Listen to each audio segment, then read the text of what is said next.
जय श्री राम।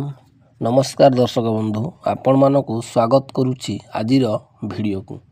बंधुगण, इतिहास साक्षी होई रही अछि। द्वापर जुगरु एही गछ अछि। राधाकृष्णंकर प्रेम कहानी कदम्ब मूलरे। आजी जानिबा सेई कदम्ब गछर अद्भुत औषधीय गुण विषय। यह एक पुरातन एवं पवित्र माना जाए। यार फूल गोल आकार रही थाए एवं गंध मधुर थाए। वर्षा ऋतु रे यही फूल बेसी देखा जाए। हिंदी रे कदम्बा का पेड़, बंगला रे कदम्ब गाछ। वैज्ञानिक नाम आंथोसी पिलास कदम्बा।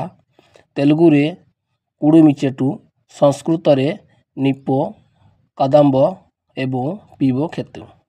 परिचय: शाखायत बृहत वृक्ष, पत्र चरमवर्त और निम्न भाग लोमस। पुष्पगछ वर्तुलाकार, पत्र गोल और छाली कटु, कषाय तिक्त एवं शीतल। रोग उपशम प्रणाली: कफ, पित्त, शोथ, काश, दाह, व्रण उपशमार्थे यार पत्र रस 1 ରୁ 2 ग्राम बा छाली बा क्वाथ 2 ରୁ 4 ग्राम बा छाली चूर्ण 100 ରୁ 200 मिलीग्राम करी प्रत्येक दिन रे थरे लेखाएं सेवन कले अल्प दिन रे एही सबु रोग प्रशमित होई थाए। बांती: कदम्ब गछर छाली क्वाथ 2 ରୁ 4 ग्राम, जीरा गुंड अध चामच और चीनी 2 ରୁ 3 चामच एकाठी करी सेवन कले बांती बंद होई थाए। विशेष भावरे एही चिकित्सा पिला मानक पाई बहुत उपयोग होई थाए।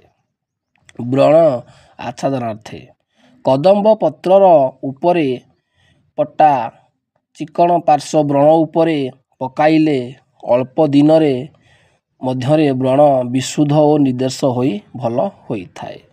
मूत्रकछ रोग: कदम्ब गछर छालीर क्वाथ 2 ରୁ 4 ग्राम, गाई क्षीर 1 लिटर और गुआ घी 100 ग्राम एकत्रित करी यथाविधि पाक करिवे।